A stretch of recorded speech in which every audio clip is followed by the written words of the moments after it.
Welcome, listeners, but take heed. We will say whatever we need to share our knowledge, thoughts, and joy, and even things that do annoy. Before we begin, please be aware, we have a tendency to swear. You have been warned, make no mistake, so join us now. We're for Fawkes' sake. Welcome to For Fawkes' Sake, a Harry Potter book movie compare and contrast podcast. I'm Karlee, and the Gryffindor aging like a fine wine to my right is Ellen. Sunscreen.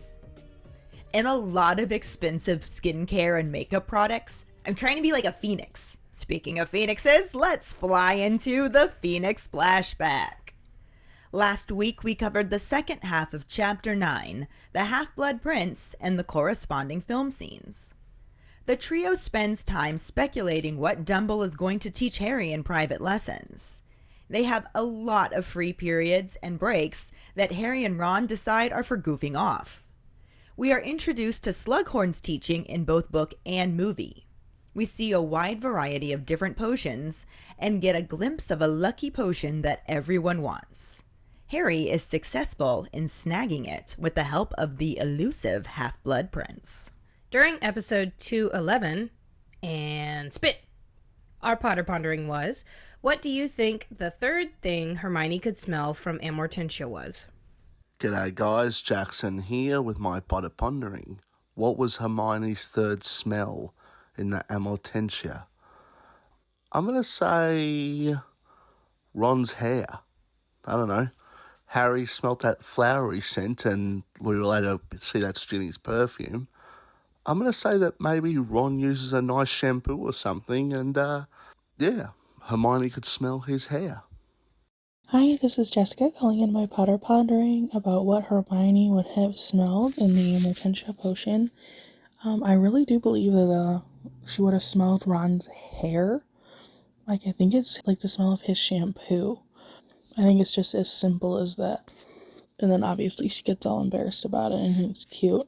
But yeah, I think it's the smell of like his shampoo. Hello, this is David calling about the Potter Pondering.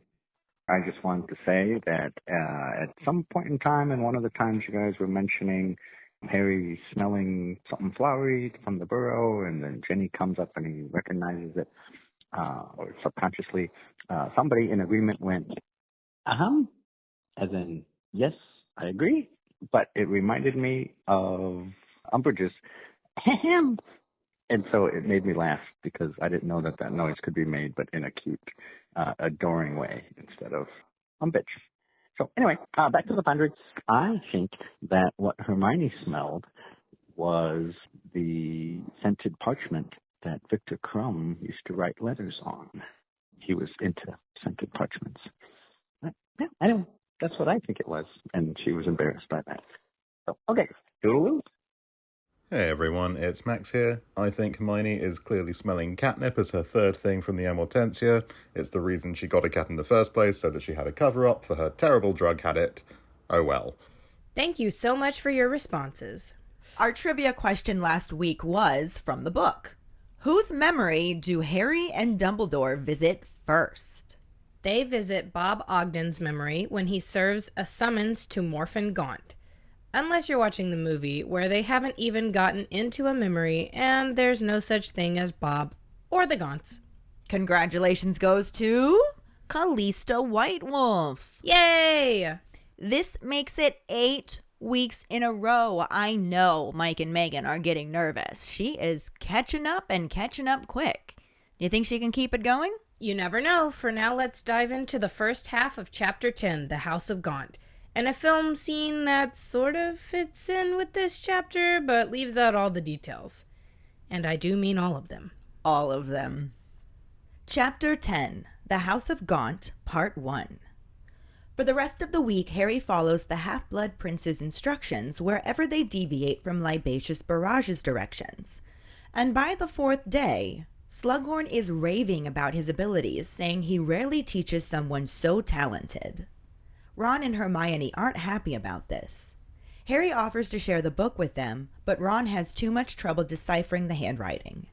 Hermione, on the other hand, insists on using the official instructions, but becomes more and more bad-tempered when they don't yield results as good. Harry vaguely wonders who the Half-Blood Prince was, and, though the mass amounts of homework prevent him from reading the entire copy of Advanced Potion Making, he does skim through it to see that the prince pretty much marked on every page, and even left notes for spells he had made up himself. When he shares this with his best friends, Hermione points out that the prince could be a girl, saying the handwriting looks more like a girl's. Harry reminds her it is the Half-Blood Prince, asking how many girls are princes.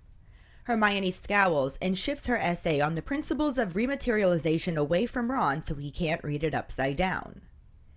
Harry glances at his watch and puts his old copy of Advanced Potion Making back in his bag, saying it's 5 to 8 and he better get going to his meeting with Dumbledore. Hermione looks up and wishes him luck, and Ron says he hopes it goes okay. Harry makes his way through the mostly deserted corridors, ducking behind a statue when Professor Trelawney appears around the corner, muttering as she shuffles through an old deck of cards. He hears her mutter about the 7 of spades, meaning an ill omen, 10 of spades, violence, and the knave of spades, referring to a dark young man, possibly troubled, one who dislikes the questioner. She stops in front of Harry's hiding place and says, "That can't be right," before hurrying off again, leaving behind a whiff of cooking sherry. Once Harry is sure she's gone, he hurries off again, reaching the spot in the 7th floor corridor where a single gargoyle stands against the wall. He says, "Acid pops," and the gargoyle leaps aside to reveal a moving spiral stone staircase. Harry steps on it and it carries him in circles up to the door with the brass knocker, leading to Dumbledore's office. He knocks and Dumbledore invites him in. Harry wishes him a good evening and Dumbledore returns the sentiment, asking if he's had an enjoyable week back. Harry says yes and thanks him, and Dumbledore comments on it being busy since he already has the detention under his belt. He doesn't look too stern as he lets Harry know he arranged it with Professor Snape for him to do his detention the following Saturday instead. Harry acknowledges this, but is far more curious about Dumbledore's plans for the evening, and looks around the room for some sort of indication. His office looks like it normally does, with the snoozing portraits, the silver instruments on the table, and Fawkes on his perch. It doesn't look like he's cleared any space for dueling practice. Dumbledore switches to a more business-like tone and brings up how Harry must be wondering what he has planned for their lessons together. Harry agrees, and the headmaster explains that he has decided it is time for Harry to be given certain information. Harry reminds Dumbledore that, at the end of last term, he told him he was going to tell him everything, adding on "sir" to sound less accusatory. Dumbledore agrees, saying he did, and that from this point forth, they are going to be dealing with memories and guesswork.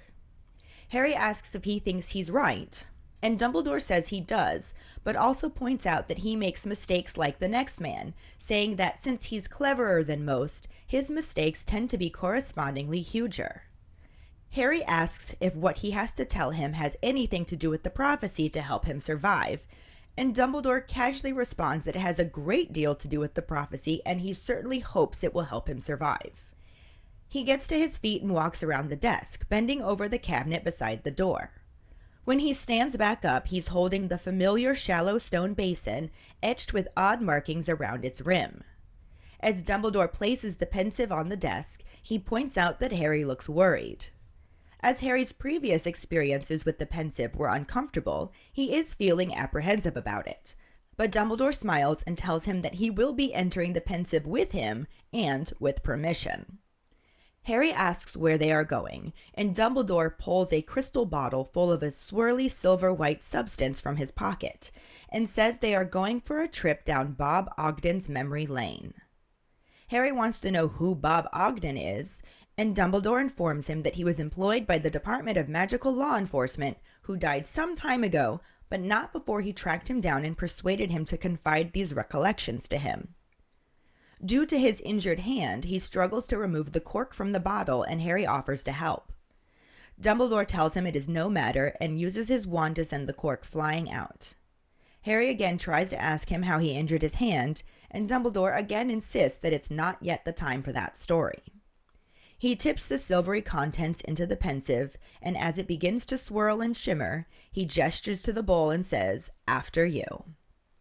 Harry bends forward and sticks his face in the substance. He feels his feet leave the floor as he falls through whirling darkness, then finds himself blinking in dazzling sunlight.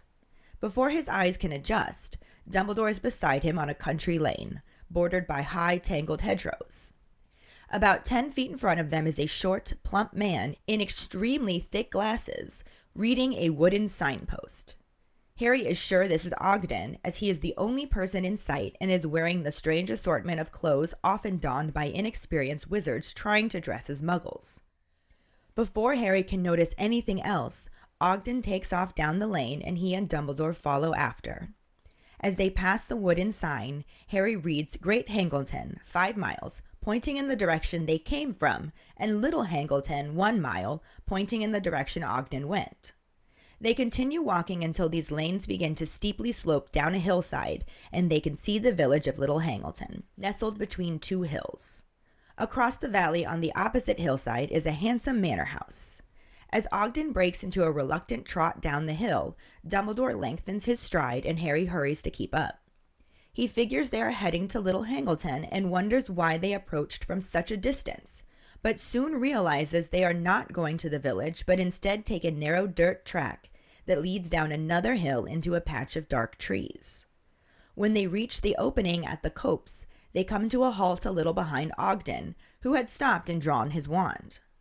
Despite the clear, bright sky, the shadows cast by the trees make it so Harry can barely see the building amongst the tangle of trunks. It seems a strange place for a house, and he wonders if anyone even lives there. Then a window clatters open, and Ogden cautiously moves forward before stopping again when he sees a snake nailed to the front door. With a rustle and a crack, a man in rags drops from a tree, landing right in front of Ogden and causing him to stumble backwards. The man, who has thick hair so matted with dirt it could be any color, several missing teeth, and small dark eyes that stare in opposite directions, tells Ogden he isn't welcome. Ogden backs away from him more, but attempts to introduce himself. Again, the man tells him he isn't welcome, but this time Ogden apologizes and says he doesn't understand him. Harry thinks Ogden is being dim, as the stranger is being very clear, especially while holding his wand in one hand and a bloody knife in the other. Dumbledore tells Harry that he's sure he understands him, and before Harry can finish asking why Ogden can't, he sees the snake on the door and understands the man is speaking Parseltongue. The man then advances on Ogden, and before he can do anything, there's a bang and he's on the ground clutching his nose, which is squirting a nasty yellowish goo. A loud voice calls to Morphin, and an elderly man hurries out of the cottage. He is shorter than the first, with very broad shoulders and long arms that make him look like an aged monkey. He stops next to the man with the knife and looks down at Ogden, asking if he is from the ministry. Ogden angrily confirms he is, asking if he is Mr. Gaunt. The old man says he is and comments on Ogden's face, before telling him he ought to have made his presence known, since they are on private property and he can't just walk in there and not expect his son to defend himself. Ogden wants to know what he needs to defend himself from, and Mr. Gaunt tells him busybodies, intruders, muggles, and filth. As Ogden uses his wand to heal his nose, Mr. Gaunt orders Morphin to get in the house and not to argue. This time, Harry recognizes Parseltongue, and though he can understand what is being said, he can also hear the weird hissing sound that was all Ogden could hear. Morphin looks like he wants to argue, but a threatening look from his father changes his mind and he heads into the cottage, slamming the door behind him. The movie scene starts with a transition from Harry's advanced potion-making book to another book with a hole in the middle of the cover as Dumbledore picks it up to look at it and puts it in his drawer. The camera cuts to show a view of his office showing Fawkes and a mirror as there's a knock at the door. Dumbledore glances up, then places a ring in the hole of the book before closing the drawer and acknowledging that Harry got his message. He invites him in and asks how he is. Harry says he's fine, and the headmaster asks if he's enjoying his classes, sharing that Professor Slughorn is most impressed with him. Harry says he thinks he overestimates his abilities, and when Dumbledore questions this, he responds, "Definitely," and they both chuckle. Dumbledore then asks about his activities outside of the classroom, and when Harry questioningly says, "Sir," he explains that he noticed he spends a great deal of time with Miss Granger. Harry quickly clarifies that they're just friends, and Dumbledore asks his forgiveness, saying he was merely being curious. He then cuts to the chase, figuring Harry must be wondering why he summoned him there. The camera cuts to a lighted cabinet filled with glass vials. Dumbledore approaches it, explaining that the answer lies there. They are looking at memories pertaining to one individual, Voldemort, or as he was known then, Tom Riddle. So aside for some obvious personality adjustments in Dumbledore, Yeah. this is basically how Harry's meeting with Dumbledore started out. I don't like that they skipped Dumbledore randomly giving messages to like random people and being like, "Hey, take this to Harry." Right? Because I thought that was so cute. Like Jenny comes up to him at one point and is like, "Hey, I have a note for you." Like Dumbledore obviously had to go and like hand it to her and be like, "Hey, can you take this to Harry?" And I feel like he knew exactly what he was doing there. Well, yes, that one, yes. And Katie has one for him, I think, at one point, and Demelza at one point too. So like, I just can imagine like somebody who's never interacted with Dumbledore before being like, "Oh, he's okay. talking to me. Okay, Yeah. thank you." Because he's a really powerful wizard. And I have to wonder why he picked who he picked. Because there could have been very specific reasons to like give him a boost or something. Yeah, it would be nice give one to Neville. I don't remember if he does give one to Neville or not, but throughout the book, there's lots of different people that he gives it to, and I'm sad that we don't get that in the No, movies. we definitely don't. Because why would we? We just know that he got word. You got word. Yeah. It also skips out on just a little moment between the trio because they're sitting around doing Guessing. homework, but they end up speculating about the Half-Blood Prince because that's the big thing on Harry's mind. Obviously, he has so much homework that he can't really focus on the book as much as he wants to, but when he has time, he skims through it. When he has downtime, yep. Yeah, It says and he's at looking through it. this moment in the book, we do get like a little brief summary about how he keeps following the Half-Blood Prince's instructions, and it's just leading him to significantly better than anybody else's results. And Slughorn is just, "Oh my god, you're amazing. I rarely teach anyone this talented." And Ron and Hermione are both like, "What the fuck, man?" This sort of is mentioned in the movie a little bit when Dumbledore's like, "Professor Slughorn's real impressed with you." Right. And Harry's like, sure. He shouldn't be. I think it's funny that in the movie, Harry's like, "Oh, I think he's overestimating my abilities." It's true. He is, but at the same time, I don't think he would have said that because he's trying to keep it secret that he has the book. Correct. I mean, But he also is a pretty humble kid in the long run. yeah, like he knows he's doing well, but it feels like Slughorn's putting a lot of pressure on him to be like, "Go be great," and like, calm down. He definitely expects that of the chosen one. And the movie has it set up where Harry needs to play into that because he has already been told by Dumbledore to get him to collect him. Like that was ever going to not happen, but whatever. Yeah. In the book, he's a little bit more subtle about getting this help from the Half-Blood Prince. He does offer to share it with Ron and Hermione. But Ron can't read it. Yeah, Ron can't read the handwriting because it's too cramped, and Hermione is all about the official instructions, even though she gets more and more upset when her results aren't as good as Harry's. Sometimes you have to tweak a recipe, Hermione. Sometimes you do. But anyway, all of this is what has Harry wondering who the Half-Blood Prince was. And like I said, he doesn't really have time to read the whole thing to look for clues, but he does skim through it. And basically every single page has marks on it. And it's not all things modifying potions. Some of it are like random spells and stuff and other notes, a lot of which looks like the prince may have made them up himself. And when Harry says, "I think he made up these spells," like he made them up himself, Hermione's like, or herself. And Harry's over there like, how know many it's a bloke. female princes do you know? Well, you're wrong, Harry. I'm just saying. Which we will learn later, and also different times. Yeah, you know. But when he poses this question to Hermione, she doesn't really have anything to say in response to this. So she just sort of scowls and looks down and realizes that Ron is trying to read her essay on the principles of rematerialization upside down. So she shifts it away from him so he can't.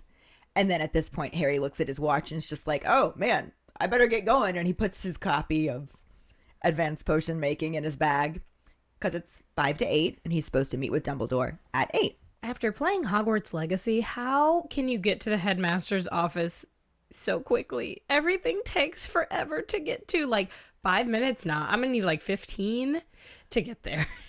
Everything is so far away from each other. I feel I like... haven't found the Gryffindor common room, to be fair. I know where it is, but I I know played you Gryffindor do. first. I do like that Hermione is right, though, Yeah. about the prince.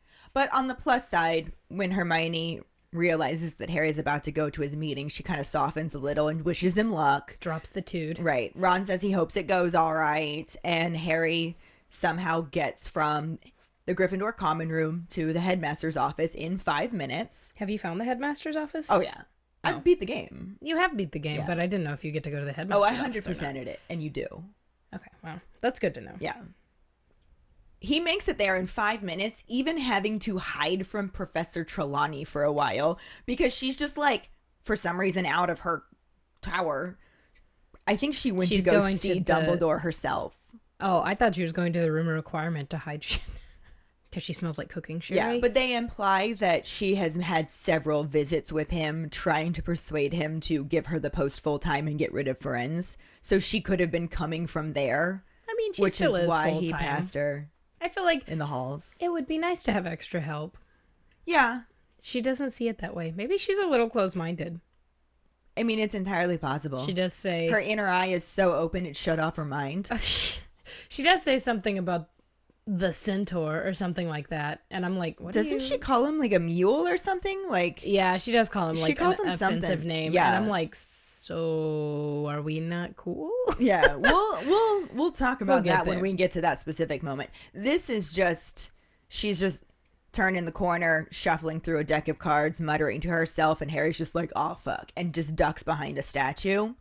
And I think this is actually hilarious because when she gets closer to the statue, she ends up stopping, looking over the cards that she's flipping, and she mentions something about the 7 of spades, ill omen, 10 of spades, violence, and the knave of spades, which refers to a dark young man, possibly troubled, one who dislikes the questioner. And she's like, well, that can't be right. And I love it because it literally is Harry who's right there, and it is right. It could be Harry, or it could be Malfoy. I have had that thought so many times reading this book that she is near the room of requirement.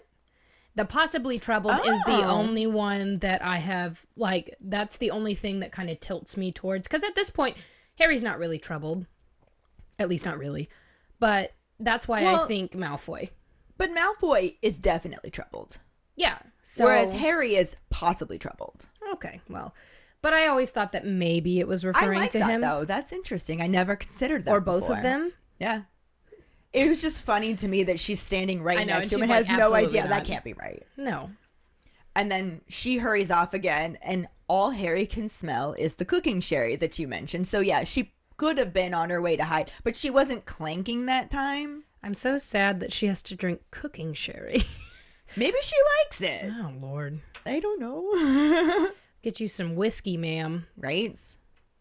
But once Harry knows she's nowhere near, he hurries off again, gets to that spot on the 7th floor corridor where there's just a single gargoyle standing against a wall. Gives the password, acid pops. And as per usual, though it's always different in the movie, in the book it's per usual, the gargoyle leaps to the side It's so cute. and it reveals the staircase. And it's a stone spiral staircase. So Which it is the gets same. portrayed pretty similarly otherwise. And it's moving. So I like all of that. Yeah. I think that they probably didn't want to make it look too cheesy, and I feel like they would have had to use CG to make it jump. So it would have looked really cheesy. True. However, you probably could have used puppets. Ask Jim Henson. Yeah. Oh, well, I guess you couldn't. Well, you could ask Brian Henson Right. and Frank Oz. One thing I will say about the movies is I think they brought so much of the magic alive amazingly, but even you can see it even in Hogwarts Legacy, is they did a lot of magic technology. Yeah. And it's definitely more techy than I expected from reading the books. Yeah, I agree. And I don't dislike that. No, it's just kind of how it just works. wasn't fully how I pictured it. Yeah, I agree. But like when I did the mission to go to Honeydukes Mm-hmm. and there was a freaking elevator, I was just like, there wasn't an elevator in the books. Not in the books, but maybe, maybe they got rid of it. Because Hogwarts Legacy does take place like 100 years before That's true. Harry Potter. So, ow. They got rid of the elevator and put in a staircase, though. Ew. Because that's what Harry walked Yeah, he down goes, a million stairs. Yeah. It just seems a little weird to me, but I also didn't not like it. Maybe the elevator broke and they couldn't repair it for whatever reason. I don't know, but You know. little things like that I noticed. I don't mind them, but it's not how I was picturing it when I read the books. Well, they also have to make it a little more challenging. So adding in that scenario where you have to repair stuff Yeah. and go up is, I mean, the stairs could have been broken. Well, that's true. Anyway, Harry steps on the essentially spiral escalator made out of stone, rides his way up to the top, and there's that large door with the brass knocker leading to Dumbledore's office, which I keep calling the headmaster's office Dumbledore's office, even in Hogwarts Legacy. Yeah, same. Len is like, whose office? And it's just like, Dumbledore's. Like, I don't care that It's he never hasn't anybody been here else's. yet. It's Dumbledore's. Until it's McGonagall's, then it's fine. But yeah, he knocks. Dumbledore invites him in. I have a question about how you think this is set up. Does Harry step into like a small landing, or is it like he literally just stops and the door is there? I feel like there's got to be a small landing. I kind of There is in pictured the a small game. landing, yeah. So, but yeah, I do kind of picture a step off the stairs, you're on a little landing, and there's the big door. Yeah, that's kind of. But then other times when I'm like falling asleep, I'm picturing him stopping and there's just a door. Like you're just there at this where the stairs stop, and that would be interesting. Yeah. Like a penthouse, it like just opens up into the office. So I Yeah. kind of thought about that a couple of times. Huh, yeah. I mean, there's a password down below, so theoretically it could have just been intended to be the staircase takes you right to that door. Yeah. But anyway, he knocks and Dumbledore invites him in. So in the movie, we get it from Dumbledore's perspective where he's in his office and Harry shows up. But in the book, they have it where Harry is coming up and he's going through the escalator and he comes in all through his point of view. So it's very interesting to see Dumbledore and what he's doing in his office before Harry gets there. And then give us that, oh, he has these things. What are these things? Like, it's just a little play to the Horcruxes that you don't know about yet. Right. And obviously, we know what the diary is. In the summary, I just described it as a book with a hole in it Yeah, it's a diary. because they aren't specifically telling us what it is at that point. But we know that it's the diary from the second one. Yeah. We do get a glimpse of the ring that we got a glimpse of already in the book, in the movie at this point. Yep. But we don't really know what it is, but it's the closest they get to introducing us to what happens in the book, because other than that, it's just not there. I don't even think Dumbledore mentions that he was foolish and puts on the ring. Like, they just show Snape tending to his hand. Just like, bruh. Eventually, we'll get there. We'll get there. We'll talk about it then. It's just so weird how much was included But in also left this out. whole chapter that the movie was just like, nah, we don't need that. Just like we were talking about last night. Like, no, Voldemort doesn't need a backstory. What are you talking about? He's just evil. He is just evil because he's related to Salazar Slytherin. Yeah, that's all. And we're not going to tell you how he's related to Salazar Slytherin. Nope, you don't get that connection either. Just know that he is, know that he's bad. The end. Yep. But anyway, now that Harry has entered the office, it's lining up pretty well because we don't have the perspective switch. Mm-hmm. And, Harry walks in, says, "Good evening." Dumbledore says it back. He's very polite and very formal in every manner of speaking, which it's like a whimsical formal, though. Yeah, he's just goofy Dumbledore, very neurodivergent Dumbledore. He speaks super formally, but his word choice and his analogies and like different things that he mentions and brings up are just so odd, but delightful. He's very quirky. He's neurodivergent. Definitely. And I feel like the movie tries to do that in this one. Well, I think it's similar to what you said, like Michael Gambon didn't read the books, so he couldn't portray that whimsy correctly. Yeah, he figured everything he would need was in the script and he had the directors, but That's very actor of him. I hate it. I just, like, I mean, he was a good actor. I just did not feel like he understood Dumbledore. And how can you if you don't see everything that he is? You need to read the reference material, Yeah. like Alan did.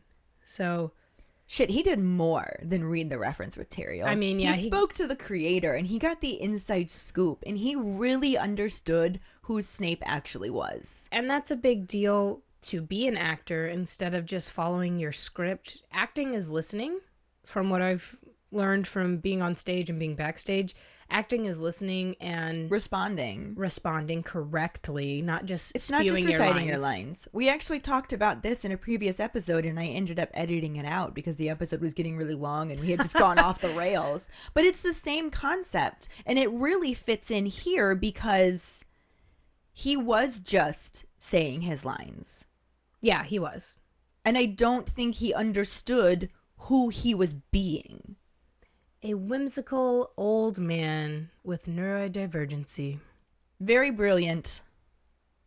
And like some of the lines that were in here, I really, really missed. And the ones that they replaced them with, I was like, why? That was just weird. Yeah. But we're getting to it. So anyway, Dumbledore asks Harry if he's had an enjoyable first week back, which kind of happened in the movie-ish. Yeah. He asks him if he's been enjoying classes.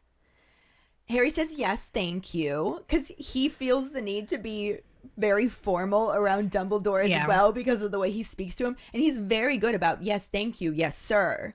And No need to call me sir, professor. right? And Dumbledore then says, it's been pretty busy since you already have a detention under your belt, huh? Hilarious. I wish we had gotten this I so know. much. I wish we had gotten this. I mean, obviously Harry didn't get the detention in the movie because they didn't give us Perfect line. the perfect line. I was going to say the potions class, and then I was like, nope, it's not potions because Snape is teaching defense against the dark arts. But regardless, we didn't get it, so we didn't get it, so we didn't get it. It's true. And if you followed that, welcome to my neurodivergent brain. The Neurodivergent Podcast. Yes. That would actually be a fun podcast name for a podcast about the Divergent series. Ha! I wouldn't be on that with you because I have no idea about it, but If I were comparing the Divergent books to the Divergent movies, nobody would want to listen to me because it would just be so much hate.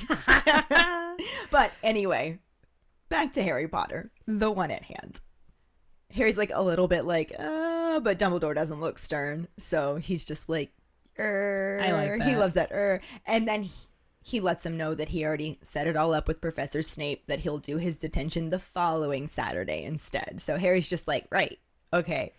And he doesn't really care. He's just like, how did Snape react? No, he doesn't care about any of that at all because like, we he got wants to stuff know to do. why he's there.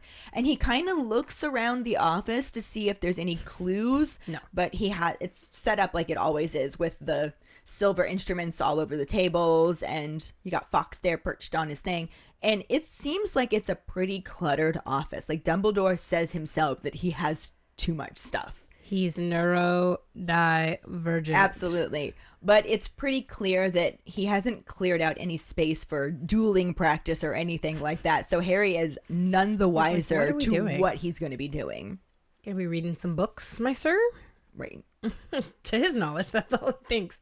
But I really wish that we had gotten a glimpse of the stuff that we've been talking about in the movies, like Harry ducking behind the thing to hide from Professor Trelawney. That would have been so funny to see Dan do. And to have... And honestly, Dan had some amazing comedic moments in this movie, yeah. but they weren't the ones that you wanted, with the exception of one, which we'll get to. I think that this movie is the most like teeny bopper comedy-esque. Like they just kind of made it like a teen comedy movie. Yeah, it's so weird because I get that it was dark. I mean, this chapter, it's going to come up more in next week's part. They drop out a lot of the But darkness. this chapter itself, like I was reading it while I was writing the summary. And I've read this chapter, I don't know how many times over the years. But when I was reading it again this time, it was really hitting me just how fucked up it really is. And the movie was like, we don't need to include this. No. And I don't get that, aside from the fact that maybe they were just trying to lighten it a bit, but it wasn't light. It was not wasn't. light. Why would you try to lighten up something that was never meant to be light? Leaving out parts like Harry diving behind the statue to hide from Trelawney, not giving Emma Thompson a second in this movie. Is she even in this movie? She is, right? For like 10 seconds. Sure. She's wonderful, and I would love to see more of her. But maybe this movie was hard for her to be in because HBC was in it so much. Yeah. I don't think they had any scenes together, really, so they probably could have avoided each other, but... Probably. But I love that... And I'm sure they're both professional. Maybe? I don't know. I feel like Emma Thompson in Love Actually, that's like what happened. And that makes me sad. Except I don't think her and him had kids together, so... little less traumatizing. Yeah. But I just wanted more of the details of like Harry being 16, hiding from his teacher, going to Dumbledore's office would have been nice to see instead of more of the characters in general. Yeah, it feels like there's no character development at all in this one. movie. No, not even a little bit. And the character development in the world creation, that's what made people love it. Like, yeah, the story is wonderful. It really sucks you in. Mm-hmm. But the thing that made it so magical was the pride that you feel for Neville. The connections you feel to and, the characters in general. Luna's overall quirkiness and all of those moments. Like, we get some of it. But that's what made people love it. And it was like they stripped it down to this cold bare bones that was just meant to move the plot forward. And yeah, the plot was great. It's a great story, but it's not what made people love it. Yeah. I think Chris Columbus did a really good job with doing that magical Well, he tried to stay really close to the books. building, except you left out Peeves, but no judgment there. They tried to include They Peeves. tried to include it. It just didn't work out. But I mean, I'm not happy that it didn't work out, but at least they tried. I just love how Chris Columbus built the world in the first two movies.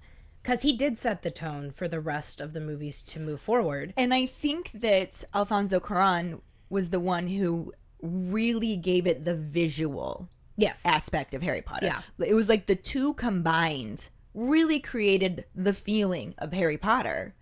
And then we go into the fourth one, and it just starts becoming all about the story And the getting stripped-down the basic version out. of- Yeah, yeah. and it felt very stripped down. I think that's what this whole podcast is about. It's all stripped down. It's naked Harry Potter. It's naked Harry Potter. Yeah. It is naked Harry Potter. Especially when they do things like cut straight to Dumbledore's office. Yeah. And once they're in the office for, the 2 seconds that this is, it lines up semi-well. yeah. Like, you have the similar things like we talked about. They greet each other. There's inquiry about His classes or Classes. how his first week back is. Like, it's definitely parallel here. But this is when Dumbledore really starts to show that whimsy. Because even though he gets more businesslike, he's like, you must be wondering why I've asked you here. He does do that in the movie. Yeah, so it's lining up. Harry's just like, yeah, I totally am. And Dumbledore says, well, I've decided that it's time for you to be given certain information, especially now that you know about the prophecy and everything. And Harry's like, dude, at the end of last term, you said you were going to tell me everything. And he's a little accusatory about this because he's just like, are you trying to tell me now that you didn't actually tell me everything? Sir. And then he's like, sir, because he does try to stay very, formal with him and polite with him. And he does have the utmost level of respect for Dumbledore that he does not have for Snape. So True. He does add on that sir without it being detention worthy. And Dumbledore says, yes, I did. From this point on, we are going into the realm of guesswork. Together. Yeah. Which is good. And he says, I may be as woefully wrong as Humphrey Belcher, who believed the time was ripe for a cheese cauldron. And I have to say, the time is always ripe for a cheese cauldron. Yes, correct. But I have to wonder, is it a cauldron full of cheese or is it a cauldron made out of cheese? Either one is fine with me. I thought a cauldron made of cheese, but then I started thinking fondue is basically a cheese cauldron. Right. So that's my life. Oh my god, I'm going to have a cheese cauldron party. Me too. We'll You have can come two. to mine. Mine will be a chocolate cauldron party. Ooh. Yeah. It could be both It at can once. be both. Cheese and Yeah. Cheese and cauldrons. Cheese and cauldrons. Cheese and chocolate. Cheese and chocolate cauldrons. Yeah. This is Dumbledore whimsy that the book gives, and it's very good whimsy. It's so random. I have to say, the author is truly very good at saying the most random things that you wouldn't expect and have them be hilarious. I feel like these are like things that she was thinking about while she was making the world. Yeah. And just random bits that she wrote down, and she was like, oh, you know That's what? funny. I want to include this, but I'm going to do Dumbledore's going to say it at a random point. The attention to details like that is what also makes it lovable. It is. Like at the end of the 5th book when Umbridge is trying to sneak out and Peeves goes after her, whacking her alternately with a walking stick and a sock full of chalk. Like shit Sock full like of that. chalk. Yeah, shit like that just tickles my fancy so much. I absolutely love it. And that is not the whimsy that we got in the movies. No, the whimsy we get in the movies, even though you don't like it, I enjoy it a little bit. I don't think it is Dumbledore whimsy, but I think it's funny because, like we said earlier, he knows nothing's going on with Harry and Hermione. He knows. Oh, he knows that. He's Dumbledore. He definitely knows that. He knows that Hermione and Ron are going to end up together, or hopes. At least suspects. You know, Dumbledore's a shipper. He was like, oh, James and Lily like each other. Let me make them both head boy and head Right? girl. James wasn't even a prefect No, he wasn't. and got to be made head boy. He was like, I'm going to put these two together. They need to be He together. was like, I'm going to give James more responsibility so he gets his head out of his ass and Lily sees him for what he really is. True story. Hilarious. But we get the question of, what about you and Miss Granger? And Harry's like, do what? I noticed you've been spending a lot of time with her. No. I mean, she's brilliant, but we're just friends. Been 6 years and you're just realizing he spends time with her? Lies. No. No. It's not that I don't like it. It's just not Dumbledore. It's not the same. And Dumbledore is my favorite character. And, like, I don't think he would ask a question like that. My favorite character's dead, so. I mean, give I don't give get to me a be few angry. more chapters. Yeah, give you a few more chapters, he'll be gone. But, you know.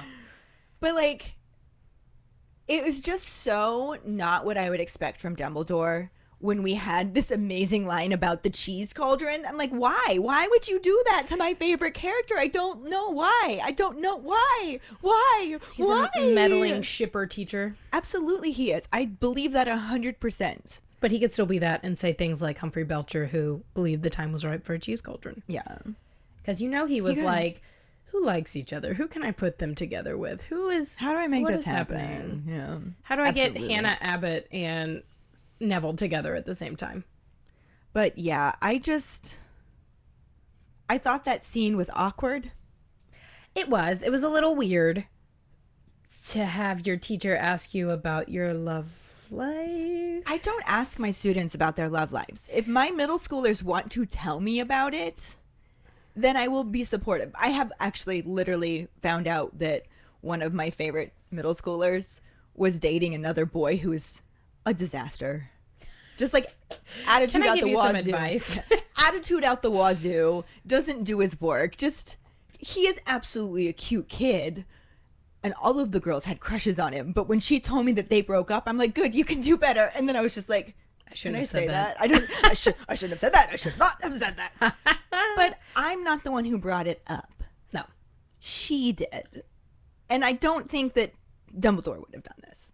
So that's why I'm like, cheese cauldron, come on. Cheese cauldron. And then, like I said, even though it's whimsical, they're still having a real conversation here. Yes. Because Harry's like, but just you continues on. think you're right. Yeah. And Dumbledore said that he does, but he, as he's even admitted before, he makes mistakes. And he says, forgive me, but being cleverer than most, my mistakes tend to be correspondingly huger. And I think that self-awareness is absent from the movies as well. It is. Maybe it's because they had to split Dumbledore. You know, first two movies we had Richard Harris. So it's like Michael Gambon didn't get to get that beginning. Yeah, you know, like things like in the third one when Ron's leg was all mangled and he was in the hospital and like Dumbledore like fucking pats his hurt leg. Like Dumbledore would never do that. No. Kind and caring man. It's so... And he's self-aware, like you said. He's very self-aware. Like, and he knows everything that's going on around him. He would never absent-mindedly pat an injured kid's leg. Like, shit like that just Let's make made a me joke. so mad. And he does plenty of things that are hilarious on their own. Like, use the real Dumbledore material to make him that whimsical character. Don't make him a fucking idiot who's oblivious to everything around him. They loved doing that. Yeah, they kind of made Dumbledore like a stoner. Yeah, he was hippie Dumbledore. He was getting all up in that gillyweed. And I was like, no. No. Dumbledore's omniscient and you can't change my mind. No. He knows everything. He knows everything, and he picks and chooses who he shares it with. And I also think that the reason he discounts Trelawney so much is because he actually is a seer. And he's way better than she is. And he's way better than she is. And he discounts her a lot. He doesn't even discount her. He's honestly like, wow, she made 3 predictions right in the last 2 years. Let's go. Let's give her a raise. Like, right. He's like, hell yeah. I don't think he does discount her, but I also don't think he takes her whimsical predictions whimsy is serious because he's seen the real ones. Yes. And I think that he is a seer, and that's why he knows but he is, what you said, a lot better. Yeah. He knows everything. And if he I wants to think- know something, he's like, let me fiddle around in my noodle for a minute, and I'll figure And it I out. think with that great power that he has comes a great responsibility that he doesn't always handle properly. Correct. Hence the making the mistakes. And I don't think he's perfect in any way, shape, or form. No. But I don't think he's the bad guy that a lot of people want to make him out to be. I don't really like that he does keep a pretty large secret from Harry. I understand why he did. Even he admits after the fact that it was a mistake. Yes, but he's dead, so Yeah.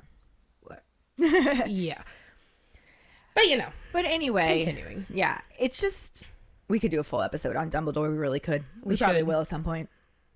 The whimsy is woven into their general conversation. It's much more natural. And the movie made it a lot more awkward because, you know, he's talking about his mistakes being huge, or he's talking about cheese cauldrons. Harry wants to know if what he has to tell him has anything to do with the prophecy and will it help him survive. And Dumbledore's just like, well, I yeah, hope so. it has a great deal to do with the prophecy, and I certainly hope that it will help you survive. And then at this point, he just gets up and walks around his desk, heads over to that cabinet beside the door, bends down and stands back up, holding a very familiar stone basin, which we know is the pensive. I'm intrigued at how they describe it in the book versus how they just show it in the movie. Like, it's like a silver basin in the movie, and it's very shallow, like they say, but they describe it as a stone basin here, and that's very... Yeah. It looks more like a stone basin in the video game. Oh, I haven't seen it in the video game, I don't You see it a couple times. because I haven't gone there. But yeah, I mean, that would make more sense. And then it's got the odd markings around the rim. Now, Harry immediately knows what this is, even though at this point they say a familiar shallow stone basin, and then they start calling it the pensive after they acknowledge that Harry knows what it is. Yeah. And as Dumbledore sets it on his desk in front of Harry, he's like, "You look worried." And Harry is looking at it like the last time I did it. apprehensively because he's like, every time I go in that, yes, I get information and I love that, but usually it's really uncomfortable." And Dumbledore just smiles at him and says, "This time you are going to be entering the pensive with me, and even more unusually, with permission." Which and is it's true. just, yeah, it's true, but it's also just so funny the way he words it. Like he's calling Harry out for being a meddler, but he's not mad about it. Yeah. And we don't get that shit from Dumbledore. It upsets me. I did get a little heated a little bit ago, but it's upsetting. It is upsetting that you leave so much out of this important character. But when they go and they look at the memories in the swirly case, it's like a Lazy Susan. Yeah. But it's like a Lazy Susan of crystal bottles. In the movie, we looked at this really closely because it really, really bothers me. Yeah. They labeled the memories Thomas Riddle. His name is not Thomas.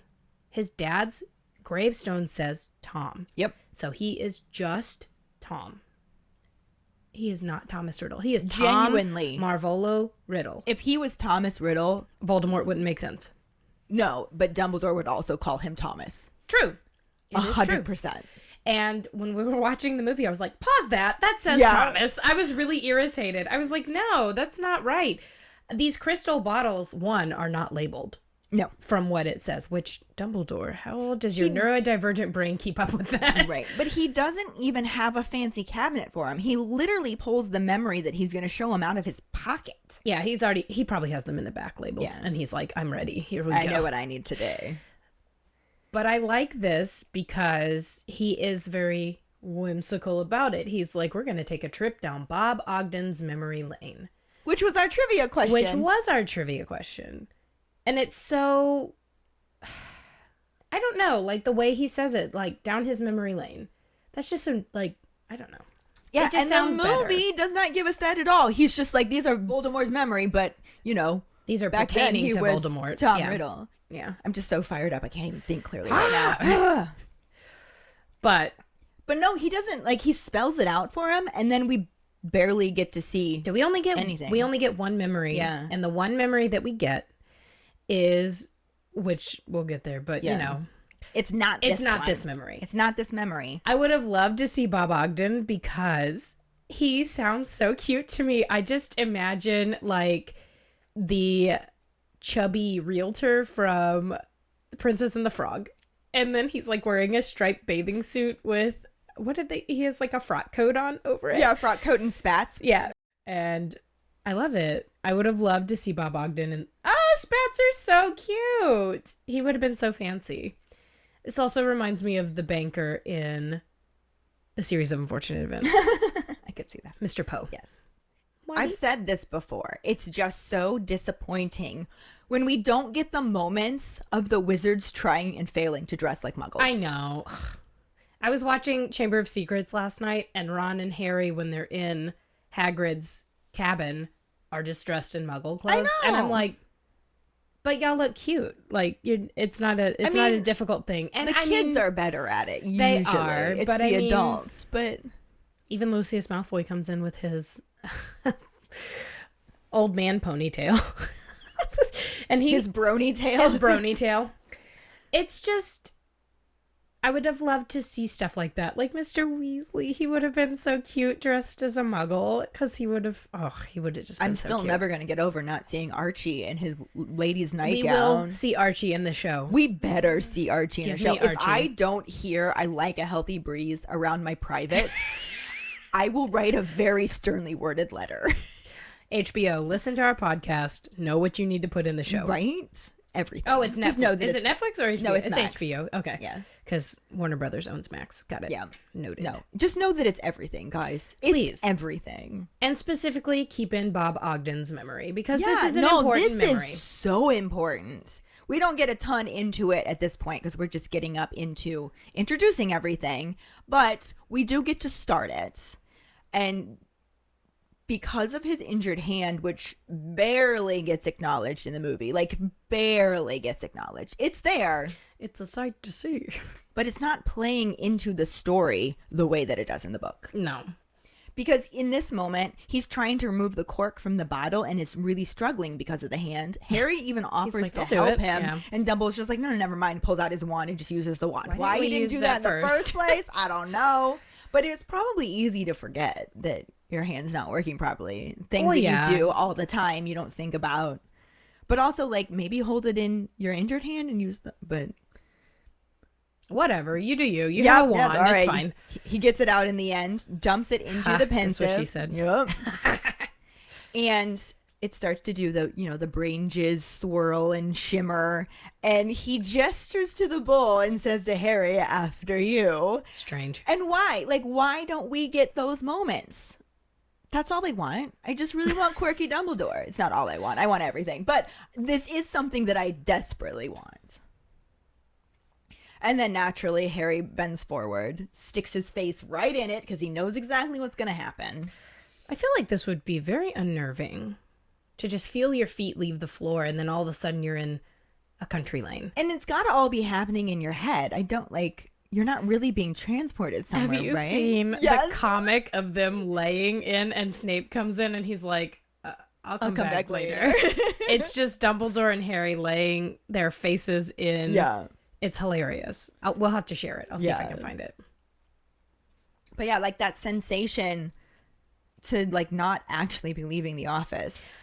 Maybe it's like when you're falling asleep and you feel like you're falling. Yeah, maybe. Could be something like that. And Weird. it just pulls you. Yeah. Weird. Just pulls your subconscious. But he had just come from a fairly dim office through darkness and had landing in this cloudless sky with dazzling sunlight out on this country lane bordered by all of these huge tangly hedgerows. And he doesn't even have time for his eyes to adjust before Dumbledore's right there next to him. And then as they start to, he sees about 10 feet away is that short, plump man. He's wearing extremely thick glasses as he's reading a wooden signpost.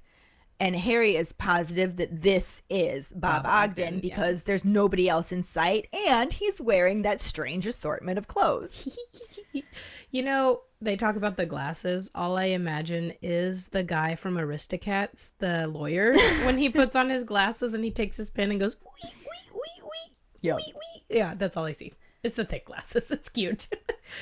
And before he has time to pick up on anything else, Ogden just Run. starts walking down the lane. So he and Dumbledore follow after. And when they get close enough to that sign, Harry can read that it says Great Hangleton, 5 miles behind them where they came from. And they're headed towards Little Hangleton, which is a mile away. And that's the direction Which, Ogden went. this is a throwback to Goblet. Yeah. And if you happen to remember the name of the town in the first The chapter, Riddle then House? you're going to be like, That sounds familiar. yeah, because it should. Yep. Unless, of course, you only watched the movies, in which case, even though you saw the house, you did not know where they Where were. it was, yeah. But they just keep on walking. The lane starts to go down a hill, really steep hill. And they can actually see the little village of Little Hangleton. It's right in between 2 hills. And then on the opposite hillside that they're walking down is a huge, handsome manor house, which this should also sound familiar from the 4th one. And because of the downhill, it kind of causes Ogden to speed up reluctantly. Yeah, it's He like does not look breaks like one into who a likes to trot, I like but that. doesn't have a choice. It's so steep. So Dumbledore just lengthens his stride, and Harry has to hurry to keep up with him. And he thinks that they're heading to Little Hangleton. Wrong. And he's like, why did we have to approach it from such a distance? Same question he asked Dumbledore about approaching Slughorn's house when they went to go meet him. But quickly realizes that it's not the village that they're heading towards. They take this narrow dirt track that leads down another hill and into a patch of dark trees. And it's so dark that even when they hit the opening of the copse, he can't even see the house. Yeah. Or little cottage thing that they're approaching, but realize that they're there because Ogden has stopped and drawn his wand. Little ominous. Gaunt. Ha! Harry's like, well, this seems like a really weird place for a house. And he does notice it eventually, but is like, there's no way anybody even lives there. Like, that's got to be uninhabited. Yeah. And then a window opens and like smoke starts coming out of it. So it looks like somebody's cooking there. And Ogden starts to move forward rather slowly, but stops again because there's a fucking snake nailed to the front door. And if there is anything in the world that screams, I am mentally unstable, It's jumping out of a tree in a tunic or whatever he's in. with a snake nailed to your front door. That's what I was getting at, because that is what ends up happening, though. Ogden is hesitating at the sight of a snake nailed to the door, and this man in rags with like super thick matted hair, so dirty, you can't even tell what color it is. He has several missing teeth and these small dark eyes that stare in opposite directions. I'm so stressed out for him. Would you like a shower? I can clean your hair. Ooh. They might have fleas. Harry specifically thinks that the effect would be comical, except that it's actually terrifying. really fucking terrifying. And he tells Ogden that he isn't welcome. Ogden understandably backs away from him, but tries to introduce himself, and the man just repeats, "You're not welcome." And Ogden says, "I'm sorry, I don't understand what you're saying." And Harry's just like, how is he this thick? Is this not obvious to him? Dude is like fucking creepy. He's clearly saying you're not welcome and holding a bloody knife in one hand and his wand in the other. Like, how are you not getting this, dude? And Dumbledore just goes, I imagine that you can understand him, Harry. And Harry's just like, yeah, why not? can't Ogden? And then he sees the snake on the door and he was just like, he's speaking parcel tongue. Oh, right? Sneaks. Snick. But before they can have any more side conversation about that, the man just full on attacks Ogden. And with a bang, he's on the ground clutching his nose, which is just like oozing pus. I like how sassy Ogden is. Ogden really is great. And Harry, like, thinks in one of the moments, he's like, oh, his respect kind of grows. Yeah. Like when he's like, are you a Muggle-born? Which we'll get there. Yeah, but we'll get that. That's going to fall in next week's episode. But at the sound of the bang and Ogden falling to the ground, a loud voice calls out, Morphin, and an elderly man comes out of the cottage. He's shorter than who is apparently Morphin. He's got these very broad shoulders and long arms, and it says it makes him look like an aged monkey because he's also very wrinkly. And he stops next to Morphin, the man with the knife, looks down at Ogden and asks if he's from the ministry. And Ogden is rightfully pissed and says, yeah, are you Mr. Gaunt?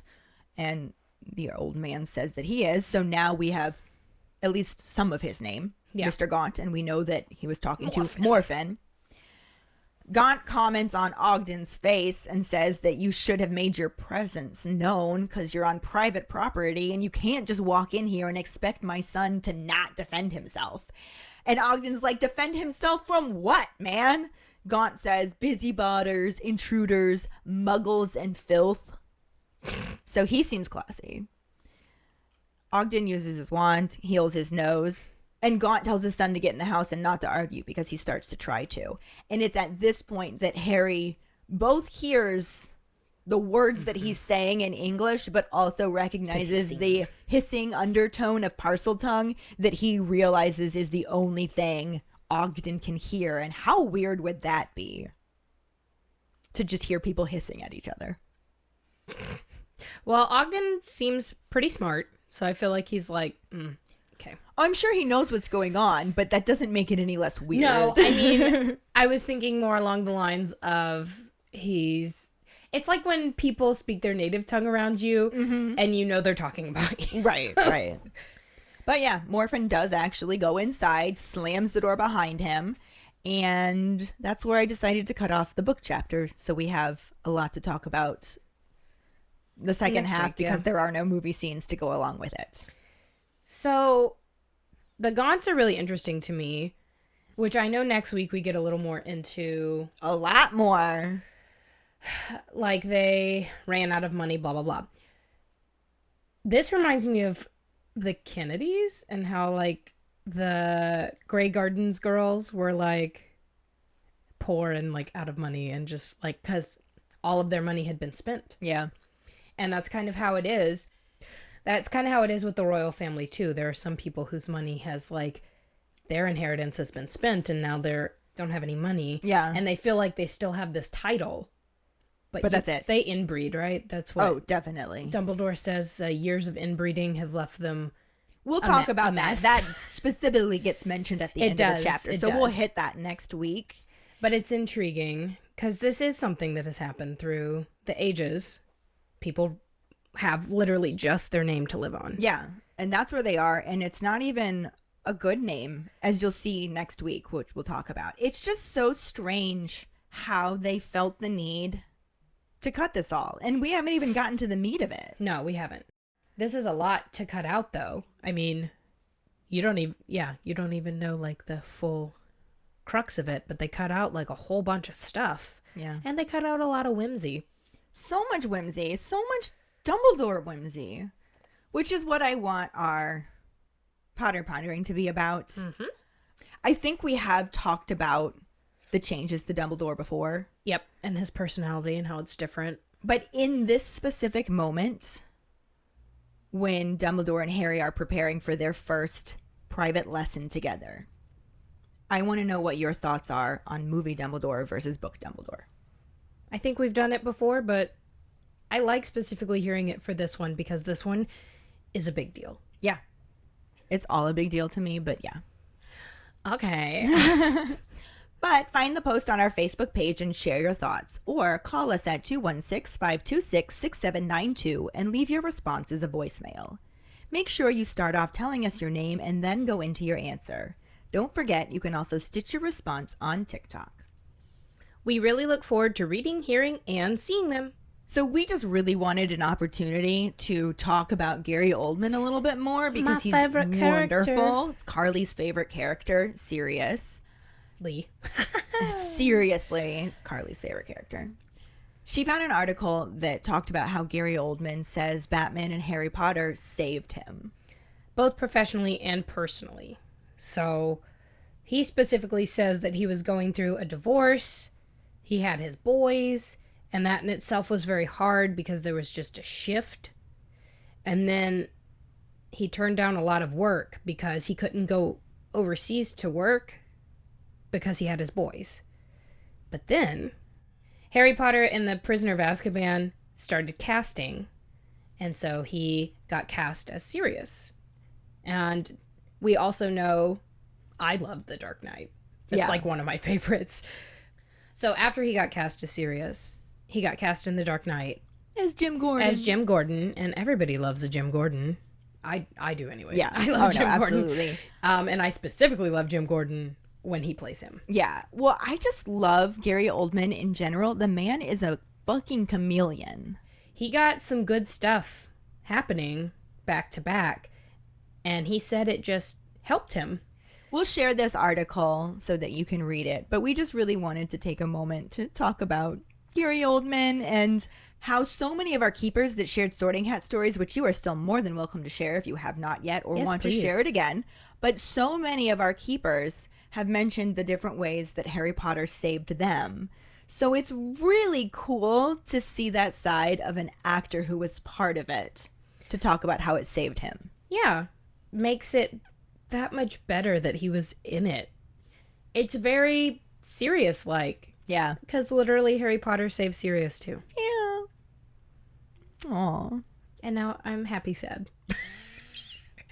Bittersweet. Bittersweet. But yeah, it's not like news, but it's news to my heart. So it makes me happy that he did that. And that will bring us to this week's trivia question, which is, how long was Morphin sentenced to Azkaban?